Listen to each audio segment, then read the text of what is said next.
आज मुझे और मेरी बहन को भूख लगी तो हमने बस क्या किया कि हमने घर से निकले और सीधा गौरी टिक्का वालों के पास जाकर उनको देखने खड़े हो गए। अब आप मुल्तानी हैं और आपने गौरी टिक्का नहीं ट्राई किया तो ये तो आपका कसूर है, क्योंकि मेरे ख्याल में तो मुल्तान में सबसे बेहतरीन कढ़ाई, सबसे बेहतरीन टिक्का तो गौरी वालों के पास ही मिलता है। अगर आप इस बात से इत्तेफाक करना चाहें तो कर सकते हैं, लेकिन अगर आप नहीं भी करें तो भी कोई मसला नहीं, क्योंकि मैं अपनी राय बदलने वाली नहीं हूँ। तो यहाँ पे कुछ गर्मा गर्म कढ़ाइयाँ तैयार हो रही थी। मेरा तो यकीन करें दिल कर रहा था इन कढ़ाइयों को देख के कि मैं यहीं टेबल लगवाऊँ और भाईजान से कहूँ बस यही मुझे कढ़ाई ला कर रख दें, क्योंकि जितनी मुझे भूख लगी हुई थी और जिस तरह से ये कढ़ाइयाँ बना रहे थे मेरा तो बस नहीं चलता था कि मैं यहीं बैठ जाऊँ।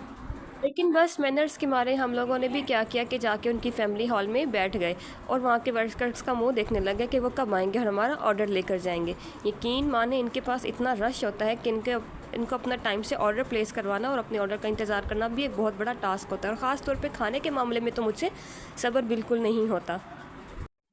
तो बस फिर भारी कदमों के साथ हम लोगों ने जाके उनका वेटिंग हॉल में अपनी जगह मल के बैठ गए। भाई हमारी जगह पर कोई और आके ना बैठ जाए ना। तो घंटा मेन्यू कार्ड को खंगालने के बाद हम लोगों ने डिसाइड किया कि हम कढ़ाई कबाब और इनकी मसाला रोटी ट्राई करेंगे।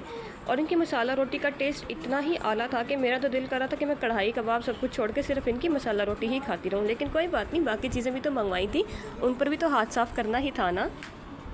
का खाना जितना देखने में मज़ेदार लग रहा था, यकीन करें खाने में इससे भी ज़्यादा मज़ेदार था। इसी वजह से तो मैं कहती हूँ कि आपकी अगर बारबेक्यू या आप कढ़ाई खाना चाहते हैं तो आपका पहला और आखिरी पॉइंट जो है वो गौरी टिक्का शॉप ही होना चाहिए, क्योंकि यहाँ से बेहतर कढ़ाई मेरा नहीं ख्याल कि पूरे मुल्तान में कहीं भी और मिलती होगी। बस फिर हमने क्या किया कि यहाँ से खाना खाने के बाद खाली जेब और भारी कदमों के साथ नीचे उतर के चिल बार के सामने जाकर खड़े हो गए। अब चिल बार के सामने आए और आइसक्रीम न खाएं ऐसा तो हो नहीं सकता। तो बस मैं और मेरी बहन भागते भागते चिल बार वालों के पास पहुँच कर वहाँ पर जाकर अपना ऑर्डर प्लेस करवा दिया।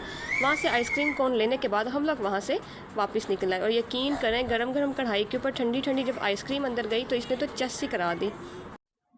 अभी हम आइसक्रीम खाकर फारिग ही हुए थे कि हमें साथ ही ड्राई फ्रूट्स की शॉप नज़र आ गई। एक पठान भाई ने बिल्कुल साथ ही कुछ ड्राई फ्रूट्स नीचे ज़मीन पर लगाए हुए थे। बस उनको देखते हुए हमें क्या हुआ कि हमें अपने अंदर की कमी का एहसास हो गया कि हमारे अंदर कितनी ताकत की कमी है और ये ड्राई फ्रूट्स हमारी सेहत के लिए कितने ही अच्छे हैं। तो बस फिर क्या हुआ कि हमने थोड़े से बादाम, थोड़ी सी खजूरें और थोड़े से पिस्ता वहाँ से पैक करवा कर निकल आए। तो ये था हमारा आज का व्लॉग। मज़ीद आप कंटेंट देखने के लिए हमारे चैनल को सब्सक्राइब करें, हमारी वीडियोज़ को ज़रूर लाइक कीजिएगा। मिलती हैं